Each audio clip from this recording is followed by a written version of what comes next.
नमस्कार, मी Shivani. Pune prime news मध्ये आपलं स्वागत. भाजप खासदार अनुराग ठाकूर यांनी राहुल गांधी यांच्यावर केलेल्या वक्तव्याच्या विरोधात पुणे जिल्हाधिकारी कार्यालयाबाहेर काँग्रेसने आज 1 ऑगस्टला आंदोलन केले आहे.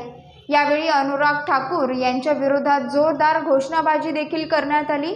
विरोधी पक्षनेते राहुल गांधी यांनी संसदेत जातीनिहाय जनगणनेची मागणी केल्यावर भाजप मंत्री अनुराग ठाकूर यांनी राहुल गांधी यांच्यावर या मुद्द्यावरून ज्यांची जात कोणती ते माहीत नाही ते जातीनिहाय जनगणनेची मागणी करत आहेत अशा शब्दात राहुल गांधी यांच्यावर टीका केली होती.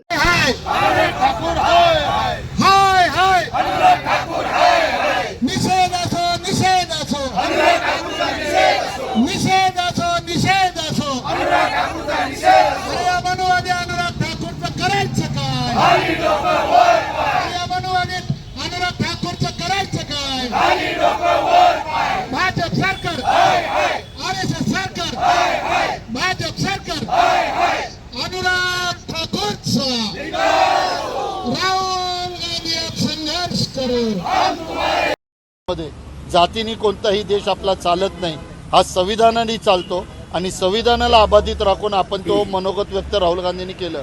पण आज लोकशाहीमध्ये संसद आपली सर्वोच्च आहे, त्या सर्वोच्च संसदेमध्ये सुद्धा जातीय शब्द वापरून तुमची जात काय वापरायचं. मी आपल्याला आठवण करून देतो, आता जे काय या श्रावण महिन्यामध्ये कावडिया चाललेले आहेत, तुम्ही त्या उत्तर प्रदेश लखनौ आणि त्याचबरोबर उत्तराखंडमध्ये हातगाडी विकणारा असेल, दुकान विकणारा असेल, त्याचा मालक कोण आहे हे तुम्ही सांगायला म्हणून त्याच्यावर नाव लिहा. म्हणजे परत एकदा तुम्ही जातीचं राजकारण करताय. मग आमचं तुम्हाला म्हणणं आहे की तुमच्या मंत्र्यांनी जे काय आंतरजातीय विवाह केला ते गळ्यामध्ये पाटी लावणार आहेत का? तुम्ही जे काही विजय मल्ल्यासारखे लोक या देशामधनं पळाले ते पाटी लावणार आहेत का? मग नीरव मोदीसारखे पळाले त्यांच्या गळ्यात तुम्ही पाटी लावणार आहे का? अत्यंत खालच्या थराला भारतीय जनता पक्ष आता जात विचारायला लागले, तेही लोकशाहीमध्ये. त्याचा निषेध करण्यासाठी संपूर्ण देशभर आम्ही त्यांचा निषेध करतो. ज्या पद्धतीने पंतप्रधानांनी हसून त्याला पाठिंबा दिला, पंतप्रधानाचा सुद्धा आम्ही निषेध करतो. आणि अनुराग ठाकूर हा एकदम खालच्या थराला जाऊन लोकसंसदेमध्ये ज्यांनी बोललं त्याचा आम्ही खालच्या शब्दामध्ये निषेध करतो.